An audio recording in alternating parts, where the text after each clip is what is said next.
ဟုတ်တယ်လားကြီး ကိုကားထိုက်လိုက်ရလား ဟုတ်တယ်ချမ်းသာရေးအဲကွာ ကဒါလေးကဒါလေးကဒါလေး ချမ်းသာဟာ အဲ့လောက်ကြီးလည်းမအေးတော့ပါဘူးကွာအဲ့ကွာ မာစောင်းအောင်ခြုံလာတယ် ထိုင်လို့ရပြီထိုင် ဟိုမိတ်ကရေဟိုစောင်းလေးခောက်ထားလိုက်အောင်နော်ဒါ ဆောင်းတော့ချုံ ဒါအေးရောလေ မိတ်ကလေးပါပါဟဲ့ပါရောခေါ်လာဟဲ့လား ဟုတ်တယ်အရင် delivery ပို့နေတာလေအဲ့ဒါ အော်ဟုတ်တယ်ကိုတည်းကိုကြီး အခုတော့ ချိတ်ဆက်ရပြီးတော့ ခေါ်ထားလိုက်တာ လေးတက်တရားလောက်ပေးပါစို့လို့ ဒါမိတ်ဆက်ပြောင်းမယ်နော်ဒါ မင်းနောက်ယူလိုက်တယ်မင်းမလား နောက်လိုက်တယ်ဘာဟုတ်တော့ပြမှာ ဟုတ်ပြီလေ ဒါဟိုနိုင်ငံခြားမှာဒီကြီးပဲလုံးဝမိတ်ကပ်ပြင်တာပေါ့နော်ထိုင်းတို့အမေရိကတို့စင်ကာပူတို့အဲ့နိုင်ငံခြားကားတွေမှာပဲမိတ်ကပ်ပြင်တော့အဲ့တက်ခေါ်ထားလိုက်ပြီ တွေ့တယ်ဟိုတခါလေးထိုင်းမှာမသားတယောက်ပြင်တယ်ဟုတ်တယ်မလား ဘာမှမသားပြရမှာ ဘာကြီးပြောနေတော့ ကားချင်းငါကောက်ကြည့်ရငါကောက်ချေမိုက်လာကိုရှူတင်က86ဆိုင်ကူးလာတော့အကားနဲ့ညစ်ပတ်နေတာ အဲ့လိုဆိုင်းနေများတော့ကြိုးချင်းမိပါမလား မဟုတ်ကျွန်တော်ကိုချမ်းရတော့ပြောတာလေ 96ဆိုင်း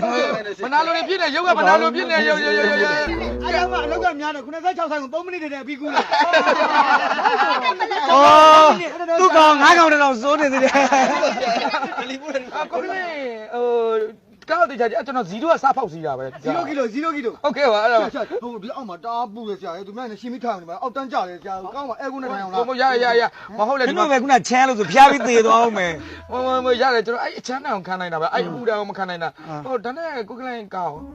မလေးဒါပဲလေ ဟောတအားဆုတ်သွားနော် အော်တင်းနေတယ်အဲ့လောက်ကြီးစုံမသွားဘူးလေကွာ တော်ဆုတ်သွားတာတော်ဆုတ်သွား အော် ကားလေးပဲ အော်မင်းအစ်စ်နဲ့ရှင်ကြည့်လိုက်တော့အဲ့လိုဖြစ်တာပါ အများကြီးကြံခဲ့ပြီဒီကားဆိုဆရာအဖလီ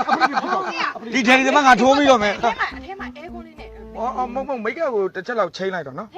ဘယ်ကို သူလည်းမထက်ချင်ဘူးမ မိတ်ကကိုလဲခိုင်းတာပေါ့ ဟုတ် ဆရာဟိုတနေ့မှာအော်စီရတော်ကြီးစီရမှားတာလေဆရာ အဲ့ ဒီကအော်စီတော်ကြီးဟဲ့ငါအဲ့ဒါနင်တို့သိတယ်မလားအဲ့ဒါဟွာလေဟိုဘာလဲဇောင်းကစားတော့လည်းပဲဂျယ်ကြီး အော်လည်းပဲကိုသူဇောင်းကလည်းပဲပြောတယ်အဲ့ဒီဘူးကိုမသိလို့ကအသက်ထဲလာတာတက်လာအဲ့ဒါဝင်ထဲကိုရောက်ဝင်လာတယ်ဝင်ထဲကိုရောက်ဝင်လာ သူတို့တိုင်းမ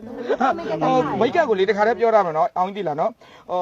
ဒီတရက်လိမ့်တဲ့မိတ်ကကိုနောက်တင်မလိမ့်ချင်တော့ဘူးနော်အဲ့ဒါနှုတ်ပလိုက် နောက်နေ့ကျထုတ်ဟာ ဟုတ်တယ်ပြောလို့ရတယ် နောက်လည်းနှုတ်ပလိုက်ချင်တယ် ဘာလဲနဲ့ပြင်ကျွန်တော်ရပြင်ပြောင်းလဲနေပြင် ဒုက္ခပဲ ကားလေးချင်းနိုင်ကုန်တယ်လေနော် အော်မဟုတ်ရှိတယ်အိမ်မှာ45စီလောက်ရှိတယ် ကနာလေးဒီမှာပြောပြစီဦးဒီမှာတော့ အော်ငါကြောက်ကူပဲတော့နားအိမ်မှာပြင်တဲ့တောင်တူးတော့နိုင်ပါပုတ်ကြ နိုင်ရင်လည်းမရ အလှပိုင်လေးပြောက်လူ ဘာကြီးပြောတယ်လေဒီပါချွေးနေတယ်မိတ်ကကွက်သွားပါဆိုလို့ ကျွန်တော်တော့တယ်နော် ဟဲ့လေ ကျွန်တော်လက်ညိုးလေးနဲ့ထောက်ဆိုတော့ အော်မင်းမမောက်လည်းကျွန်တော်တို့အင်းလို့မြင်တယ် ကားကိုပြောနေတာ push တက် ပုတ်တက်ခေါ်တာပေါ့နော် အဲ့မသိဘူး လက်ညိုးလေးနဲ့ထိုးလိုက်တာနဲ့ပြီးတော့စက္ကန့်လေးညီပြီးတော့ပြောနေတာဘယ်လိုပြောရမလဲဆိုတော့လေကား